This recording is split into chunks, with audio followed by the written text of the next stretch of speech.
Dentro de instantes iniciaremos a nossa transmissão.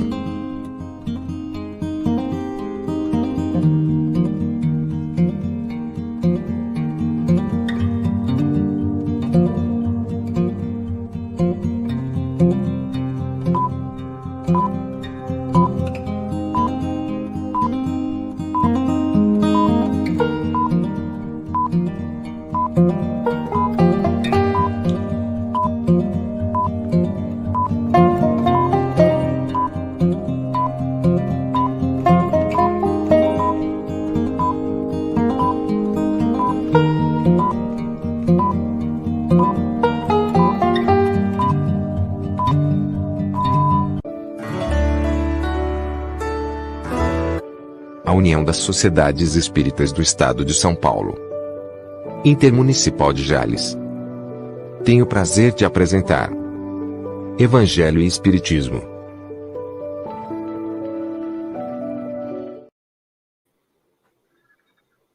Boa noite, queridos amigos do canal da USE Intermunicipal Espírita, aqui da região de Jales, no Noroeste Paulista. É com grande alegria que estamos mais uma vez aqui para esse momento, e hoje com uma característica especial o programa, né? Nós iremos juntos aqui fazermos a apresentação da obra O Evangelho segundo o Espiritismo.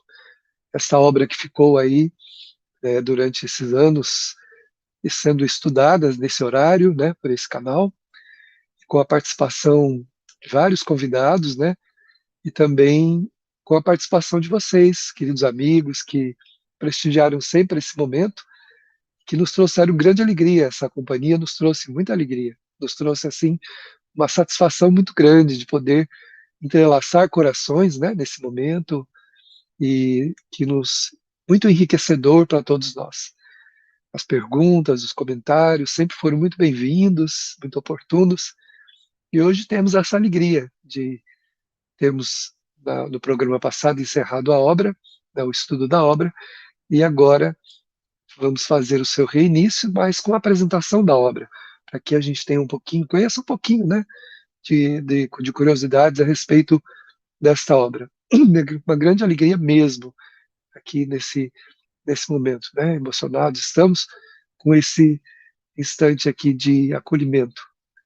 Já durante todos esses anos, né, e também agradecendo profundamente do fundo do nosso coração a Web Rádio Fraternidade e a Web Rádio Deus Conosco, que nos transmitem, contribuindo aí para que esse momento chegue mais longe, né, alcance mais pessoas, e assim a gente divida, né, essa nossa satisfação de fazer esse estudo juntos, essa alegria de estarmos juntos. Então, nós queremos acolher a todos nesse instante com o nosso abraço, com o nosso carinho, com o nosso amor, convidando para que nos acompanhem mais uma vez, né, também para estudarmos juntos aí durante o tempo que o estudo vai durar. E hoje temos a grata satisfação, a alegria e a emoção, né, mais sincera de nosso coração aqui, recebendo em nosso canal de novo nosso querido amigo, irmão do coração, Geraldo Campetti, e também a nossa querida amiga, que contribuiu conosco aqui também durante esses momentos, aí nesse tempo todo, a Luziane Bahia, lá da Mansão do Caminho, corações muito queridos. Então, boa noite, Luziane, seja bem-vinda, querido coração. Boa noite, querido amigo. Que palavras que já nos tocam o coração e já vão nos trazendo todo esse envolvimento da importância do Evangelho e do Espiritismo nas nossas vidas. Nós te agradecemos a toda a equipe responsável por este momento de estudo de reflexão, ao Wiki, que está aí nos bastidores, ao Maninho, que está aqui, é sempre uma alegria estar contigo, Maninho. E cumprimentamos todos vocês que estão aqui chegando, porque esse momento, como o Davi disse, é da construção desses corações que se entrelaçaram e que vão sempre mantendo esse vínculo tão especial. Alegria e gratidão, querido amigo. Muito obrigado, Luziane, é recíproca aí as colocações que você fez, nós também sentimos assim em relação a você, a sua contribuição. Geraldo, querido amigo, querido irmão, aqui já percebendo com o coração a presença dos amigos queridos do alto que coordenam esse trabalho, né, numa dimensão que dificilmente alcançamos devido à magnitude da grandeza desses espíritos, que são especialistas em sensibilidade, porque todos os espíritos que lidam com a área do Evangelho, ensinou-nos Maria Dolores, são almas especializadas em sensibilidade. Eles trabalham a nossa área da sensibilidade para que a gente se afinize com o Cristo. Você é o nosso inspirador, né? A pessoa que nos inspirou, que nos ajudou, né? Aqui nesse instante de criar esse espaço, né? Seja bem-vindo, meu querido amigo e irmão. Querido amigo e irmão Davi, querida maninha Luciane Bahia, maninha querida Lu, o nosso Ike que está nos bastidores, olha, a todos vocês que estão nos acompanhando já mais de ano desse programa do Evangelho Espiritismo, e que a gente tenha a oportunidade de concluir o estudo do Evangelho desde as páginas iniciais, eu diria até desde a capa, né, a primeira capa até a última capa. E eu quero dizer, viu, Davi, do fundo do coração, sentindo a presença da espiritualidade conosco, hoje especialmente de maneira intensa, porque a gente tem um compromisso com a divulgação do Evangelho de Jesus à luz do Espiritismo. E há tanta bondade, há tanta assistência, que nós dizemos até assim não merecer, porque eles fazem de tudo para que a gente possa fazer alguma coisa. E o pouco que a gente faz já nos deixa assim felizes, porque nos sentimos como instrumentos na vontade da espiritualidade amiga, para que a gente possa espargir as luzes, o consolo, a paz, para que todos sejamos edificados. Então, amigo, irmão Davi, eu quero agradecer do fundo do coração a você, essa convivência tão fraterna, tão amiga, e vocês dois são meus irmãos, né? A maninha Lu, minha irmã, nós temos uma afinidade impressionante, ela consegue ler meu pensamento, de vez em quando eu leio o pensamento dela também, sabe? E o Davi, a gente tem essa sintonia, essa afinidade também tão assim fraternal, porque é um amigo e irmão de uma sensibilidade tão especial, não é? E nos enleva. Agradecer também, viu, Davi, a querida Célia de Araújo, a nossa chefe está aí, olha que gracinha, não é? Então a gente brinca assim, mas a Célia é essa pessoa especialíssima que faz aí o planejamento, que ajuda na organização do trabalho. Então é muito bom, estou muito feliz, né? E fico feliz da gente ter superado uma primeira etapa e agora a gente faz o retorno, né? Oportunidade de apresentar a obra desde o início, Davi. Muito obrigado, querido, pelo convite, por esse momento especial. Boa noite a todos vocês, sejam todos muito bem-vindos. Obrigado pela presença. Sem dúvida alguma, um momento muito especial em que aqui nos encontramos nesta noite e que gostaríamos de singelamente compartilhar com todos, que todos se sintam então acolhidos e abraçados, envolvidos pela espiritualidade, pelo nosso amor, e que possam realmente se sentirem muito bem nesta noite em que aqui estamos. Então gostaríamos de orar para que a prece nos pudesse sintonizar de maneira mais estreita, né, com esse momento que já é especial, não porque nós encarnados né, de alguma maneira significamos muita coisa aí, mas o momento do Evangelho é sempre especial em nossas vidas, seja ele o Evangelho no lar, seja o Evangelho pregado na tribuna, seja o Evangelho meditado por uma pessoa em qualquer lugar, seja o Evangelho cantado, falado, explanado em todos os momentos de nossas vidas. Então vamos buscar a presença do meigo amigo, o divino mensageiro de Deus para os nossos corações. Senhor, há muito tempo tens semeado em nossos corações, nesse jardim necessário de nossas vidas. Gostaríamos, Senhor, de sermos melhores jardineiros, mas ainda não somos. Mas a tua misericórdia, Senhor, tem nos enviado aqueles que nos auxiliam, que nos tomam pelas mãos e que nos auxiliam a cavar a terra, a fim de afofá-la para que tuas sementes possam ali encontrar abrigo e assim crescer, florir, e quiçá possamos nós, como perfumistas, ainda limitados, extrair os perfumes que este evangelho de amor, representado em uma flor belíssima do teu coração para nós, possa nos inebriar e a todos aqueles com quem convivemos. Que as bênçãos sublimes do teu infinito amor se derramem sobre todos nós nesse instante.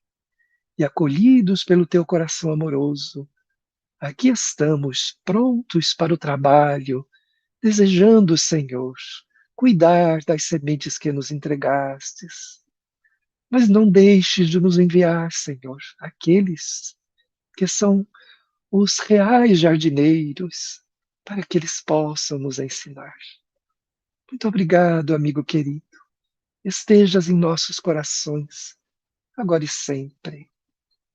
Graças e louvores te sejam dados, que assim seja.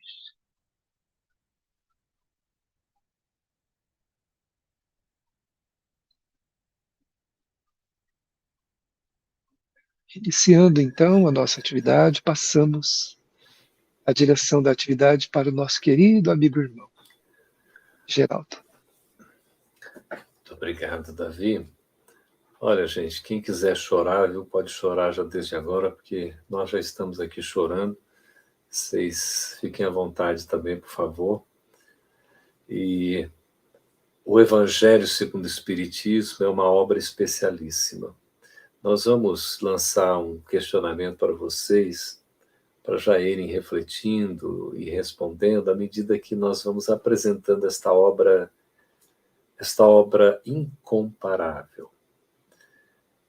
Qual é a importância do Evangelho de Jesus na minha vida?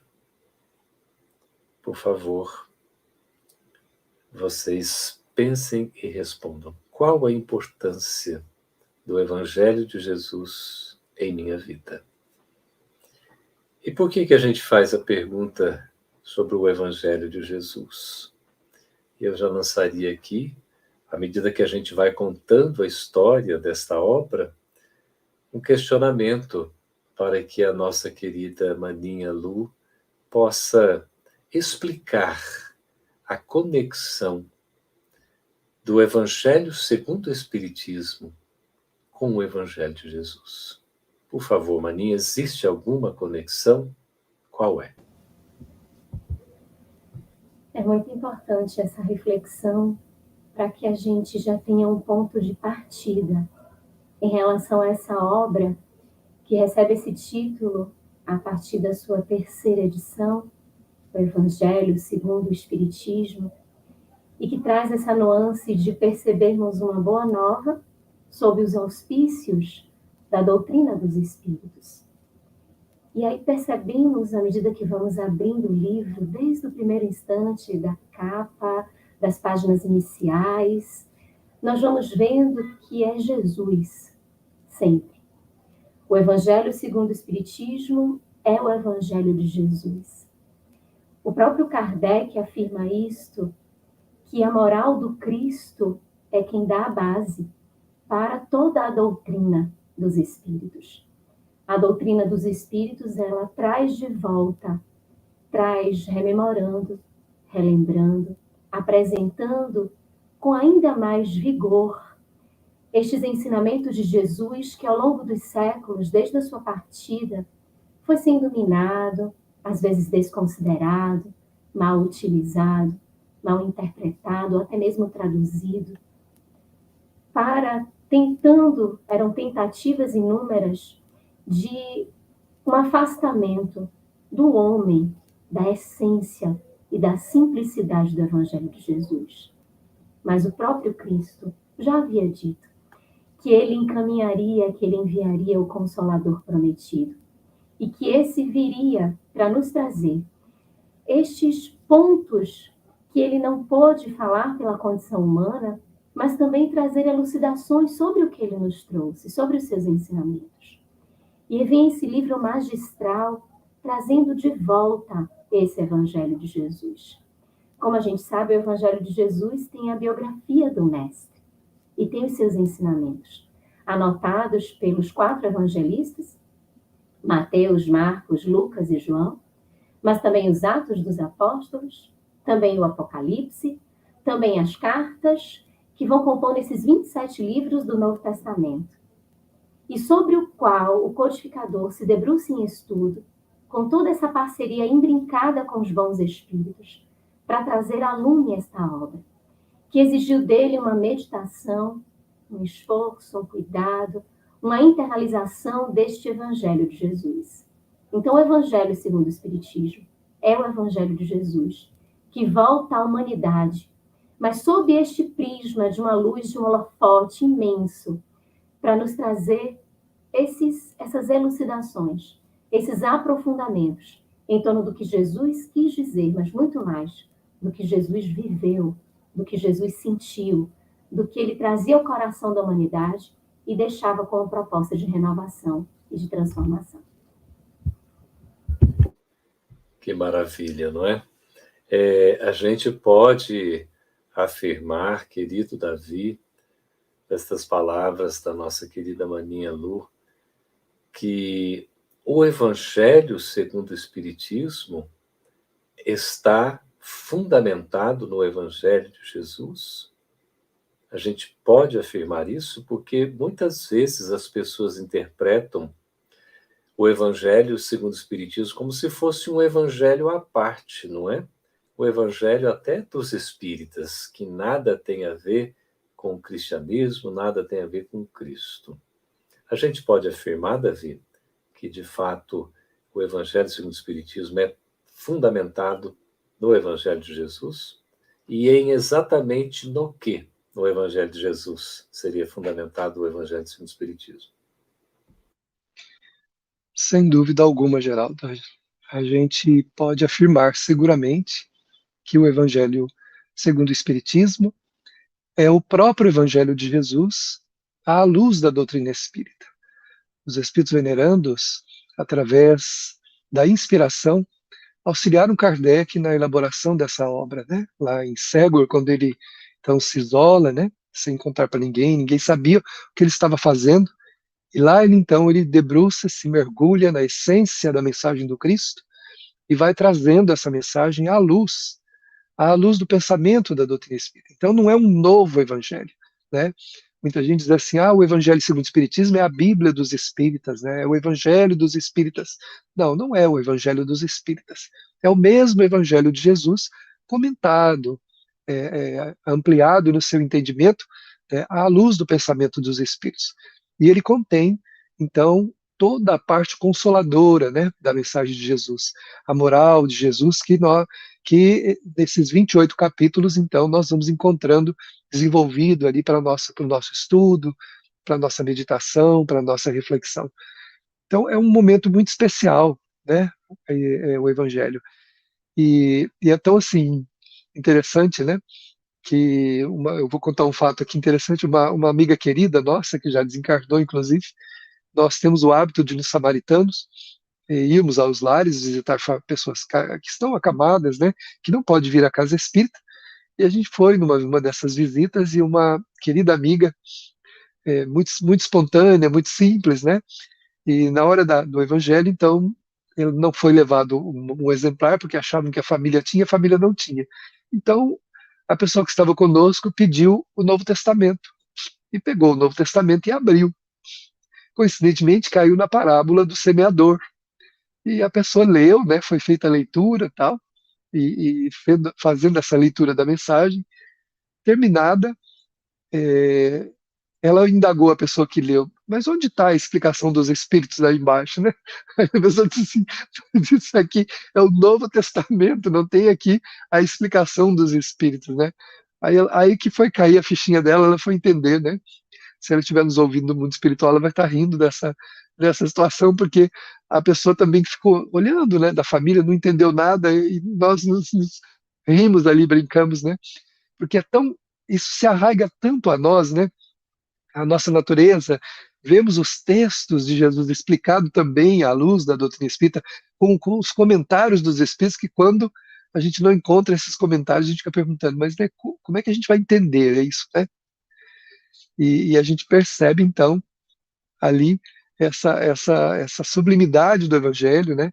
Que é apresentado não como um novo Evangelho, né? Não como a Bíblia dos Espíritas, mas como o próprio Evangelho de Jesus explicado à luz da doutrina espírita, sobre o pensamento espírita. Que maravilha, né? Quando a gente abre o Evangelho segundo o Espiritismo, a gente primeiro vê, né, a capa, é muito importante, né? O livro, ele é um conjunto de folhas, cada folha são 2 páginas. A gente fala essas coisas, isso é mania de bibliotecário, viu, Davi, mania Lu, tudo é mania de bibliotecário. O pessoal tudo sabe disso, mas a gente gosta sempre de repetir, né? Mas é tão gostoso. Então, o livro tem essa primeira capa e tem a 4ª capa. Eu estou mostrando aqui uma edição, né? Se o Davi pegar aí o livro que ele tem em mão, a mania também, não é? Mas o livro tem essa primeira capa, que vem as informações principais, normalmente o nome do autor aqui no caso, tá vendo, né? E também a indicação do tradutor, aí vem o título da obra, não é isso? E depois a editora, logo aqui embaixo. Na 4ª capa, que é a última capa do livro, alguns chamam de contracapa, vem alguma espécie de sinopse da obra, né? Para dizer um pouco da explicação do seu conteúdo, enfim. Mostra aí a sua, Mania Lu. Olha lá que bonito, ó. Essa é a primeira capa, não é isso? Aí a 4ª capa também. E aqui sim tem a chamada lombada, né? Que é quando a gente consegue ler o título de cima para baixo, tá certo? E tem o nome do autor também. Quando a gente abre o livro, logo na primeira página, né? A gente tem uma falsa folha de rosto que a gente chama, que só tem o título da obra, não é? E depois é que vem a folha de rosto mesmo. Quem é a folha de rosto? É o principal elemento de informações de identificação da obra. Aí vai ter mais do que tem na capa. Veja, tem o título, tem o autor, mas já tem algumas explicações também. Nessas explicações aqui, não é, Davi?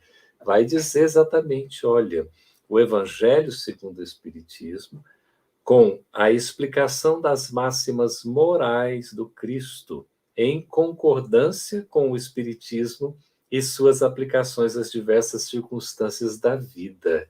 Então, quando a gente vê isso aqui, nós vamos ver o Evangelho é um roteiro. Ele é um roteiro das nossas vidas, não é? Ele vai trazer as explicações das máximas morais do Cristo, por isso que traz como essência o ensino moral do Cristo, com as 2 principais virtudes e todos os seus desdobramentos, não é? Então, a humildade e a caridade, e, evidentemente, com a concordância com os ensinos dos espíritos, a explicação que os espíritos trazem, e mais que isso, a aplicação desse ensino moral na nossa vida cotidiana, nas diversas circunstâncias que a gente enfrenta, não é isso? E aí depois tem uma sequência, a assinatura de Allan Kardec, e tem uma epígrafe selecionada aqui propositalmente para dizer de uma coisa extremamente importante, que é a fé que o Espiritismo apregoa, abraça, que é uma fé raciocinada. Então diz, fé inabalável só o é a que pode encarar frente a frente a razão em todas as épocas da humanidade. Então aqui já vai dar o tom da explicação que os espíritos vão nos trazer acerca da crença que nós temos. É uma crença acreditando-se, mas sabendo o que se acredita. É a fé raciocinada que nos dá, então, essa lucidez. E a tradução, no caso aqui, que eu tenho em mão, é do Guião Ribeiro. A Maninha, acho que está também com a tradução do Guião Ribeiro. Tem a tradução do Evandro Noleto, tem a tradução do Herculano Pires, né?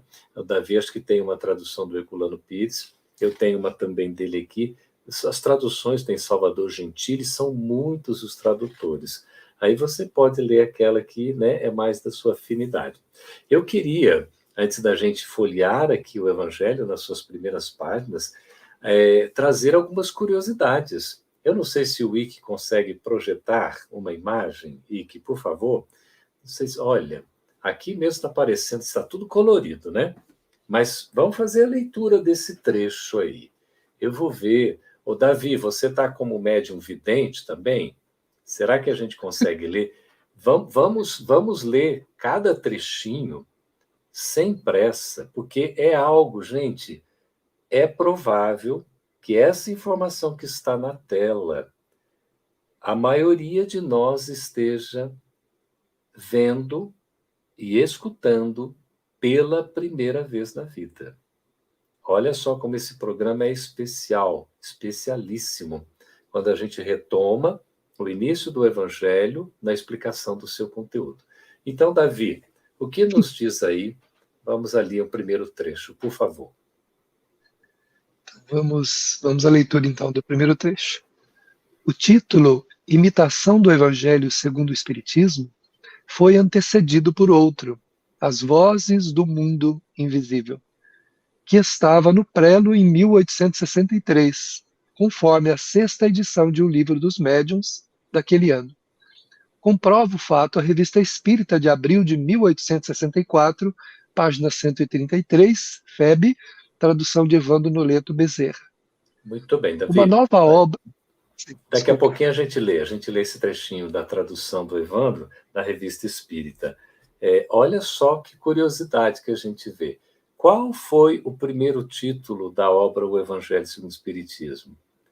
Normalmente, a gente acha que é a imitação do Evangelho segundo o Espiritismo, como de fato foi na sua publicação.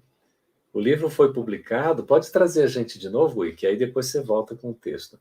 Né? Traz nós três aqui na tela, Wiki, querido. Olha só, o que a gente tem? O Imitação do Evangelho segundo o Espiritismo, Davi e Lu, foi publicado em abril, é isso? De 1864. A Maninha ajuda aí com as datas.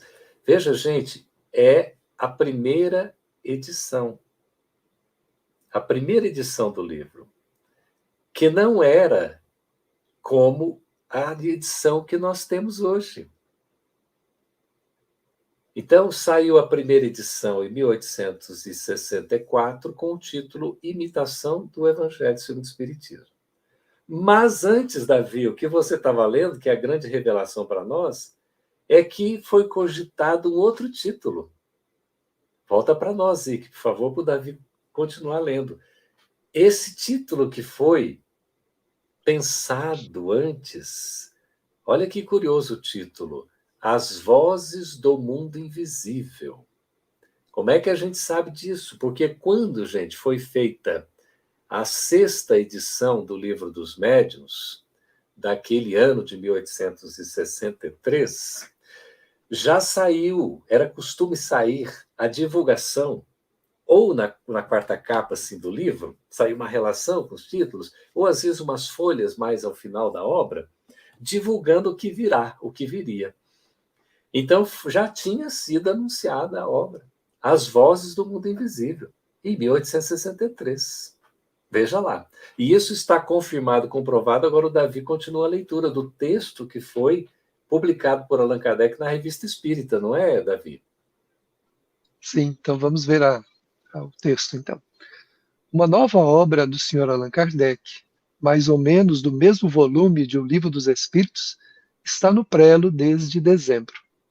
Deveria aparecer em fevereiro, mas atrasos involuntários na impressão e os cuidados que esta exige não o permitiram. Tudo nos faz esperar que poderemos anunciar a sua venda no próximo número. Destina-se a substituir a obra anunciada sob o título A Voz do Mundo Invisível, cujo plano primitivo foi radicalmente mudado. Olha só que curiosidade, não é?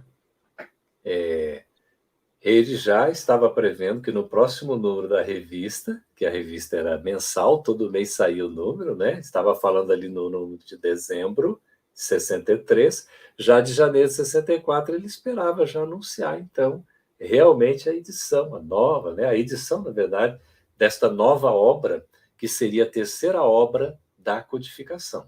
Lembrando, o Pentateuco kardeciano são 5 livros fundamentais, começando com o Livro dos Espíritos, na primeira edição em 1857. Depois saiu o Livro dos Médiuns, na sua primeira edição, em 1861.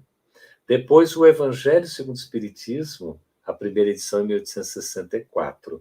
O Céu e o Inferno em 65 e a Gênesis em 68. Notemos que nenhuma destas primeiras edições foram as definitivas. Ou seja, não foram aquelas edições que permaneceram do mesmo jeito que foram publicadas. Isso é importante a gente dizer, porque Kardec trabalhou todas as edições reformulando, ampliando, enxugando, revisando, corrigindo.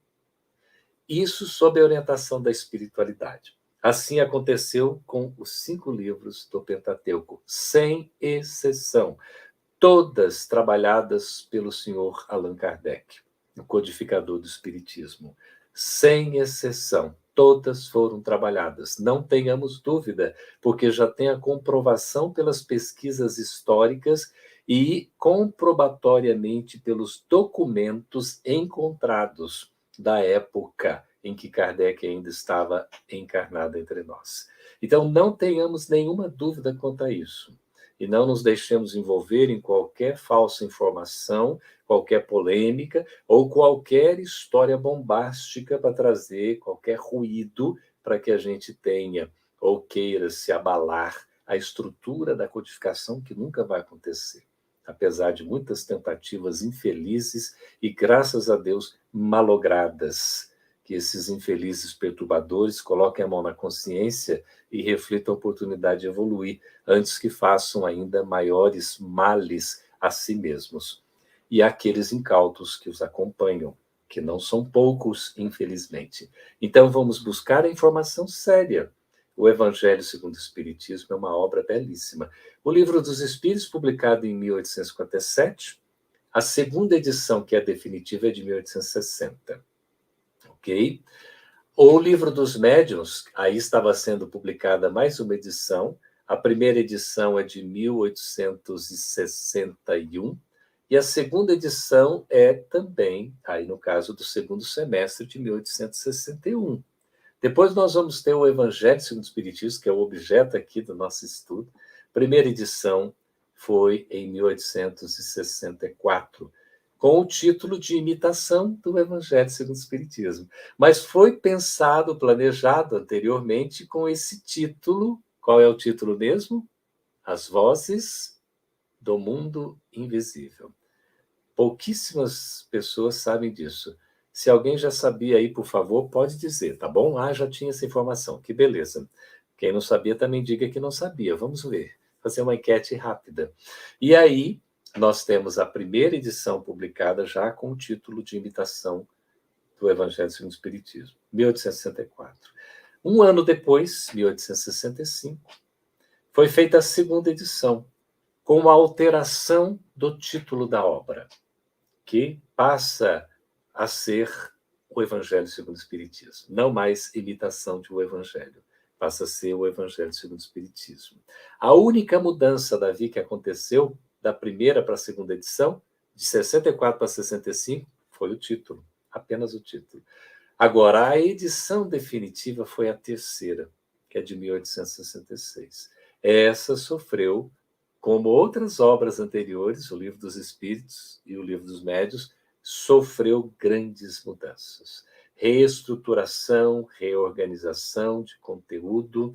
Kardec, na sua didática, sempre buscando melhorar, é uma coisa impressionante, acrescentando conteúdos, ora enxugando textos, corrigindo eventuais equívocos que são perfeitamente compreensíveis de acontecer, seja de tipografia, seja às vezes, não é, na revisão, essas coisas todas acontecem e continuam acontecendo até hoje com os maiores recursos que a gente tem em mão.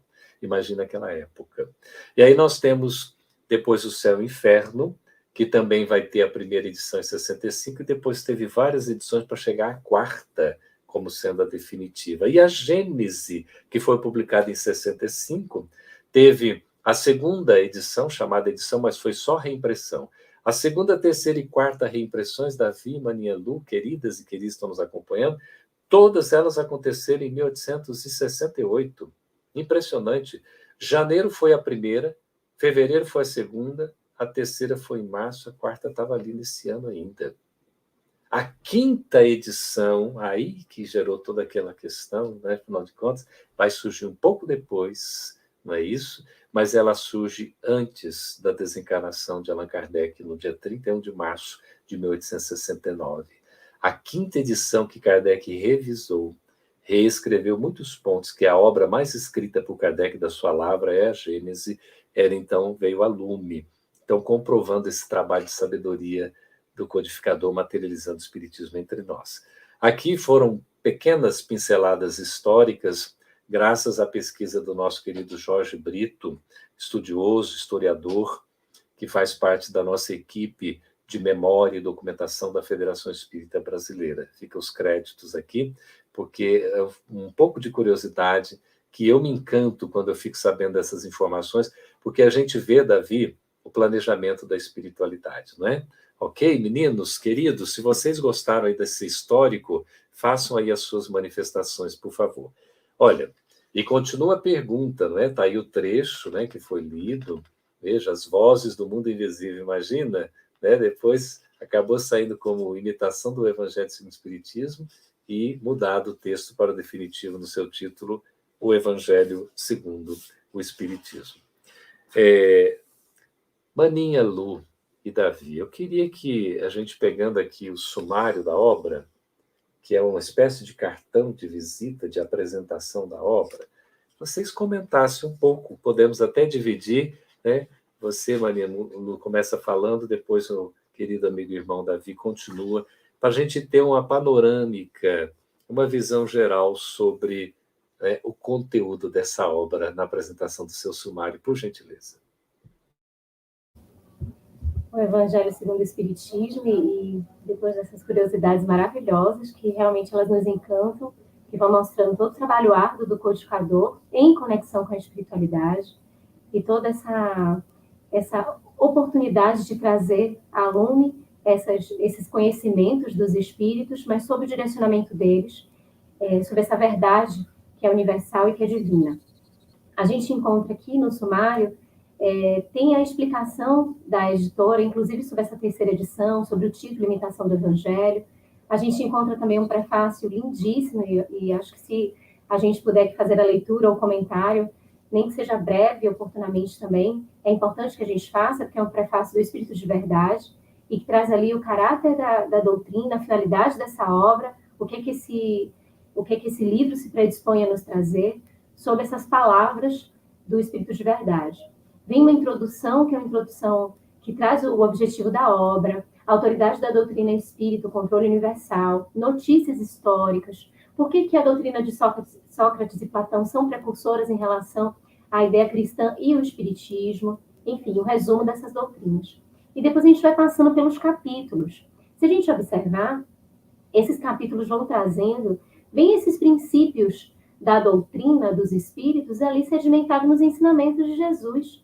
Então, o primeiro capítulo, Não Vim Destruir a Lei, já demonstra essa completude da lei trazida por Moisés, da lei trazida por Jesus e o complemento em relação à doutrina dos espíritos, mostrando que essa verdade ela foi ali compartimentada, digamos assim, trazida numa vertente inicial por Moisés, depois por Jesus, completando a terceira revelação com a doutrina dos espíritos e mostrando essa importância da aliança desses três elementos, mas também a aliança da ciência e da religião.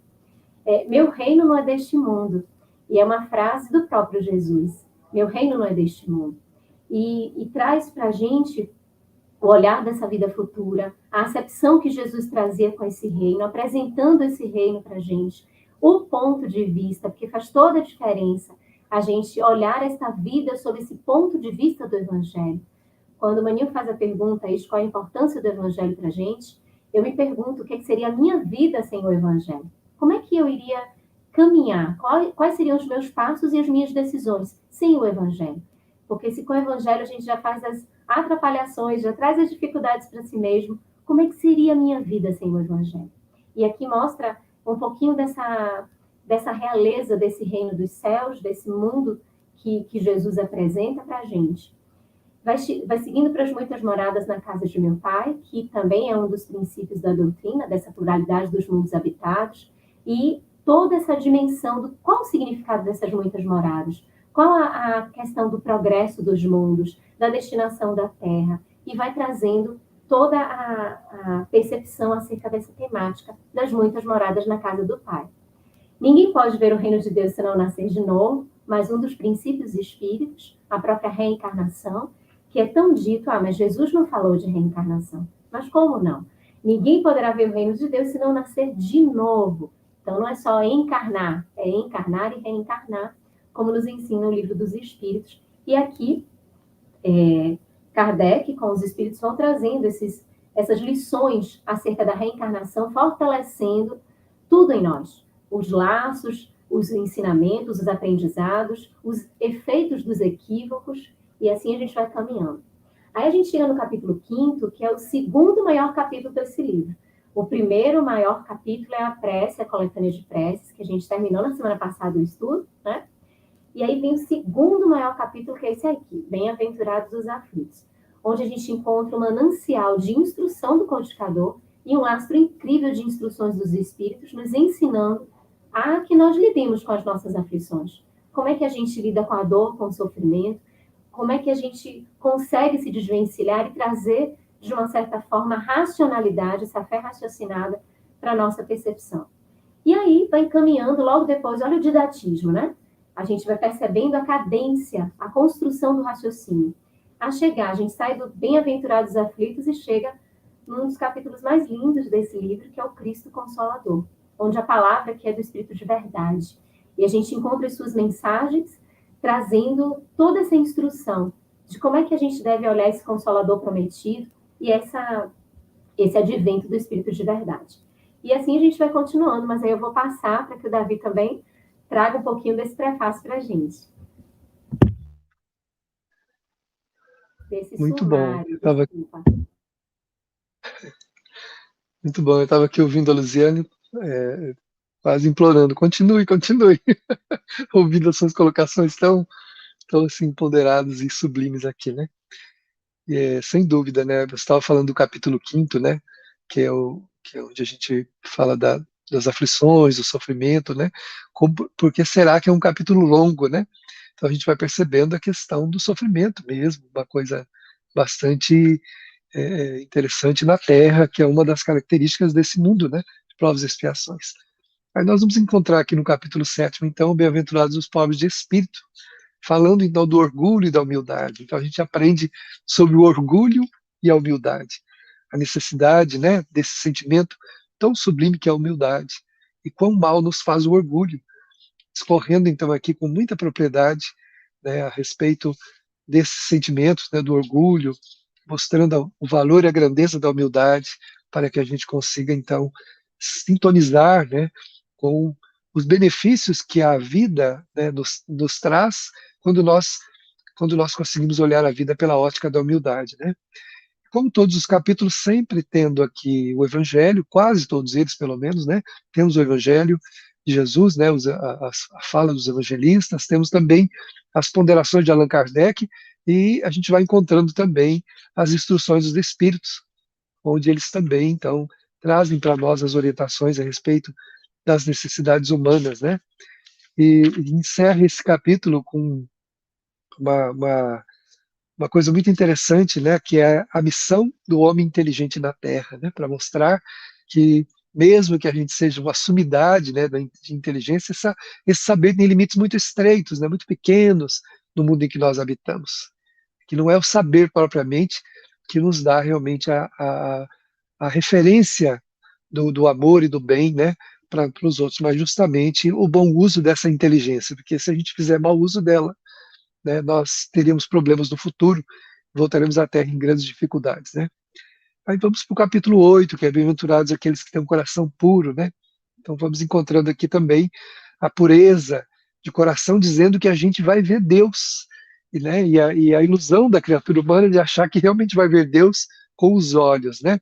Que não é isso que Jesus quis dizer, né? Porque é através do coração. Por isso que ele diz assim que bem-aventurados aqueles que têm puro coração, porque verão a Deus, então verão a Deus através do coração. Então, à medida que nós desenvolvemos bons sentimentos, nós vislumbramos o Criador em toda a criação, inclusive em nós, dando-nos a possibilidade do crescimento que é tão importante para todos nós, né?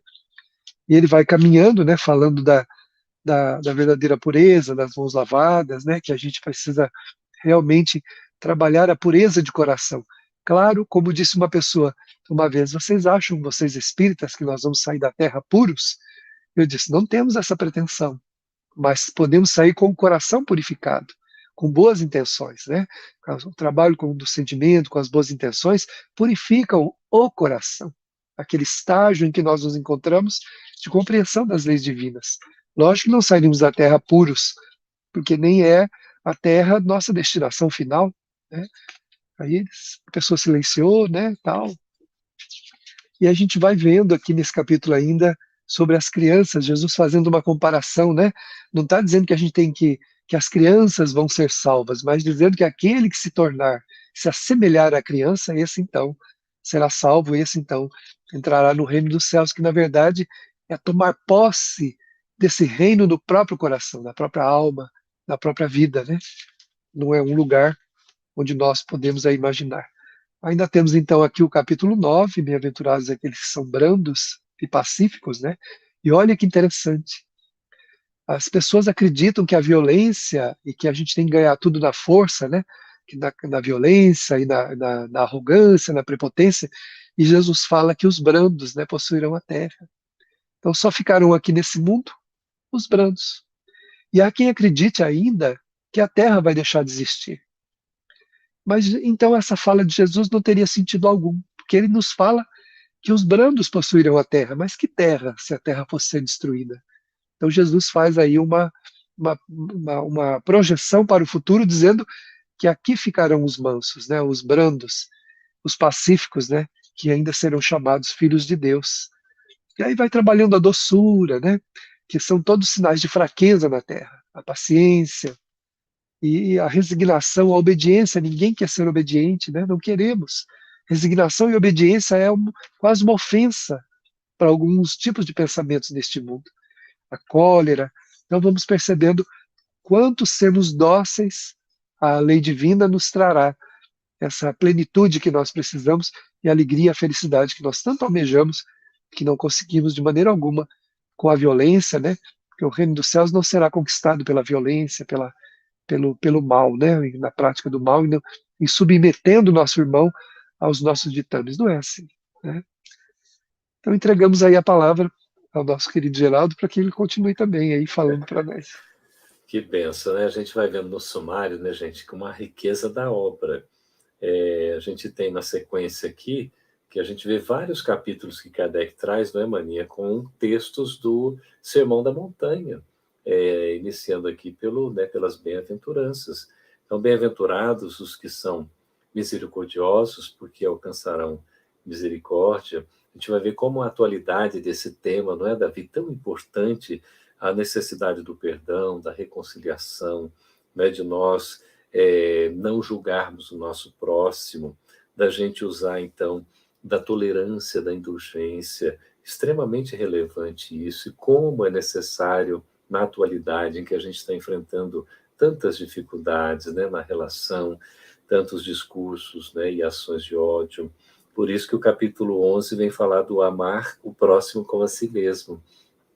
Fundamental a própria recomendação de Jesus, tomando da mensagem, né, recebida por Moisés, os 10 mandamentos, amar a Deus sobre todas as coisas, amar o próximo como a nós mesmos, né? Como é importante. Aí a gente vai ver aqui exatamente a aplicação, né, de nós fazermos o bem ao outro, fazer o que a gente quer receber para o outro, né, para a gente ter para nós também. Aqui as instruções dos Espíritos, como o Davi estava falando, boa parte dos capítulos, gente, né, desses 28 capítulos, a segunda parte dos capítulos normalmente é aberta com as instruções dos Espíritos. Foi ali uma centena de mensagens selecionadas por Allan Kardec, de um milheiro, né, de um milheiro que ele recebeu de mais de 1000 centros espíritas espalhados mundo afora. E aí ele faz essa compilação de 100 mensagens, né? E aqui trazendo a mensagem, a lei do amor, né? O egoísmo, a fé, a caridade para com os criminosos, e também as perguntas tão importantes se a gente deve expor a vida ao malfeitor. Aí depois desse amar ao próximo como a si mesmo, vem o amor aos inimigos. Olha que desafio enorme, né? O mandamento vos dou, né? Que a necessidade da gente amar-se um amigo, mas também amar o inimigo, retribuir o mal com o bem. Olha a atualidade do Evangelho, não é isso? Fala dos inimigos também desencarnados, fala da vingança, do ódio, do duelo, que hoje continua aí existindo através da própria violência, não é? Não saiba a vossa mão esquerda o que tem a mão direita. Importante fazer o bem sem esperar qualquer tipo de recompensa, não é? Sem ostentação. Doar o mínimo que seja, mas com boa vontade. Aqui fala nas instruções dos Espíritos sobre a caridade material e a caridade moral, conceitos importantíssimos para o nosso aprendizado. E honrai a vosso pai e a vossa mãe, que é o 14º capítulo, também está tudo no Evangelho de Jesus. E aqui a gente vai tendo as explicações espiritistas, né? Advindas também da espiritualidade superior. Quem é minha mãe, quem são meus irmãos, né? Parentela corporal, parentela espiritual. E aí a mensagem das instruções dos Espíritos, a gratidão dos filhos e os laços, né, da família. Maninha, vamos avançar um pouquinho aqui, por favor, contigo, tá? A partir do capítulo 15. Vamos lá. Trazendo uma lembrança que esse honrar vosso pai e vossa mãe tem a citação do Antigo Testamento, que faz exatamente o destaque dos 10 mandamentos. Então, além do Novo Testamento, que o codificador sempre destaca, tem esse destaque também do Antigo Testamento nesse capítulo. O 15 é fora da caridade não há salvação. Essa é a orientação primordial. A gente não consegue encontrar ou exercer o maior mandamento, que é o amor, se a gente não consegue compreender a funcionalidade da caridade para a gente. Como é que é essa necessidade da caridade? E aqui tem um texto lindíssimo, necessidade da caridade segundo São Paulo. E ele mesmo escreve as instruções dos Espíritos com o título do capítulo, Fora da caridade não há salvação. No 16, não se pode servir a Deus e a mamão. Esse aqui é um capítulo bem especial, que vai trazendo essa percepção da riqueza, da avareza, esses meandros que a gente consegue observar bem a materialidade, bem o aspecto do materialismo, e essa explicação para que a gente consiga se desprender dos bens terrenos, que estão muito além dessa questão única de bens que a gente possui, mas também relações, também pessoas, também situações, que a gente acaba tendo um apego e uma dificuldade desse desprendimento. Vem o capítulo 17, que é intitulado Sede Perfeitos, onde tem os caracteres da perfeição, onde tem um hino de beleza, que é o texto Homens de Bem. É um primor essa redação, esse conteúdo. E também aqui nas instruções dos Espíritos, nós destacamos uma das mensagens que nós gostamos muito, que é do Espírito Lázaro, intitulado O Dever, que é o Laurel da Razão. E aqui vem toda uma explicação bastante lúcida de como é que a gente percebe, como é que a gente encontra esses seres perfeitos, como o próprio Jesus diz, conforme teu Pai é perfeito. Muitos os chamados, poucos escolhidos, o capítulo 18, que é aberto ali com o festim das bodas, sempre com esse destaque. Só trazendo uma curiosidade, um dos capítulos que não tem a citação, esses trechinhos do Novo Testamento sendo citados, ou a explicação de Kardec, é os Trabalhadores da Última Hora, que é o 20. Ele não tem explicações, ele tem os trechinhos do Novo Testamento, mas ele não tem explicação do codificador, a escrita do codificador. É um capítulo só de instruções dos Espíritos. E um outro que é Não separeis o que Deus juntou, são só explicações de Kardec, não tem instruções dos espíritos. Só para a gente ter a curiosidade em relação a esses aspectos, né? Só para a gente saber um pouquinho disso. Mas desse muito chamados poucos os escolhidos, é a porta estreita, essa dualidade de muito se pedirá, quem muito recebeu, e dar-se-á aquele que tem, enfim, nesses jogos de palavras que vai nos ensinando o aprofundamento desse ensinamento de Jesus no se fazer escolher. Como é que eu posso me fazer escolher? Eu sou chamado, mas como é que é essa escolha? Que não advém de privilégio, não advém de apontar aquela pessoa e não aquela, mas sim de construção, de conquista, de labor, de trabalho. O capítulo 19, a fé transporta montanhas. E aí vem toda a explicação a respeito dessa palavra tão diminuta, mas tão forte, tão intensa, que é capaz de transportar as montanhas das nossas dificuldades. E tem uma instrução dos Espíritos lindíssima, que é a fé, a mãe da esperança e da caridade. Maninho, então, vamos aí em frente, né? Ok.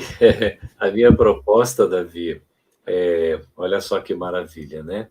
A gente poderia, porque o nosso tempo aqui já está esgotando, né? Faltam só alguns minutinhos. A proposta que eu tenho é que na próxima segunda seja programada a leitura e a explicação do prefácio, que é belíssimo, mas antes se finalize aqui, né, o passar desse sumário a partir do capítulo de número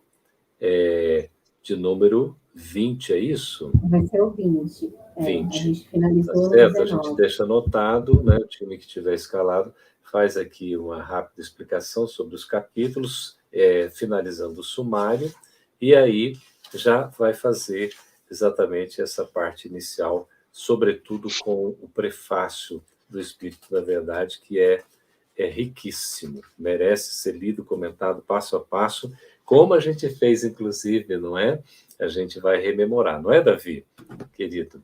Então, gente, olha, eu só queria ir aqui para a gente poder finalizar, passar aqui a palavra para o Davi. Tem uma música aqui que é Espiritismo e Evangelho. O nosso tema aqui é Evangelho e Espiritismo, mas a gente pode trazer na preparação da prece, se quiser, viu, Davi? Só para trazer, Ike, uma outra fala dos nossos queridos e queridas que estão nos acompanhando sobre a importância do Evangelho de Jesus em nossa vida, não é?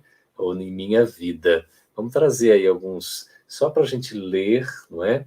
Vamos lendo rapidamente, Davi, por favor.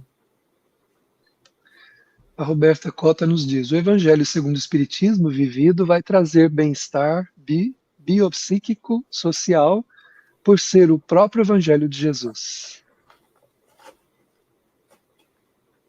A Maria Solange Maninha. Para mim, o Evangelho de Jesus Cristo serve como base de saber viver e conviver através dos seus ensinamentos. Bacana. A Patrícia diz que foi o Evangelho de Jesus que me auxiliou, me manteve de pé na hora mais difícil da minha vida. Sem ele, eu teria sucumbido.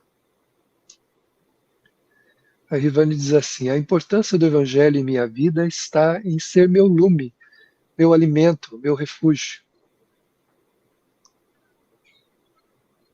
A Ana Maria Muniz Ferreira: o Evangelho de Jesus é para mim o norte, a direção, o farol que mostra o caminho a percorrer.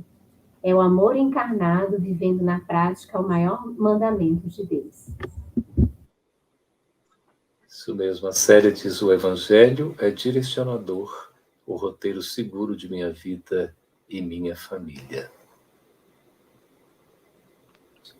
Maria Solange diz: o livro do Evangelho para mim tem que ser um livro de cabeceira. É o meu livro de cabeceira. Que maravilha.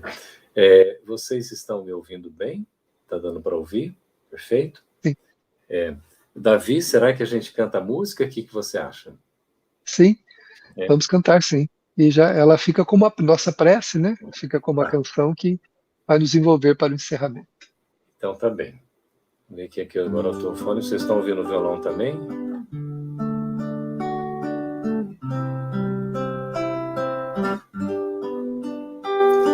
Se você está cansado pelo fardo da provação, Não fique desanimado, pois Jesus tem a solução, é o Evangelho, que é paz e renovação, é o Evangelho, que vai ser a esperança no seu coração.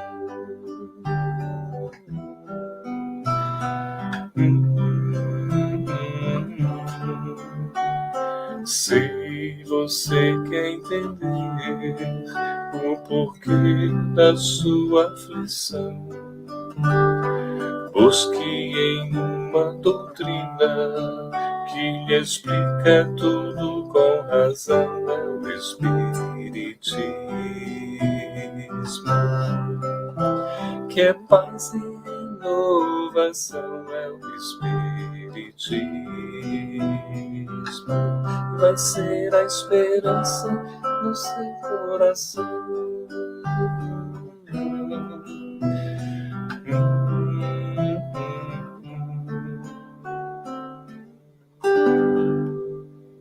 Espiritismo e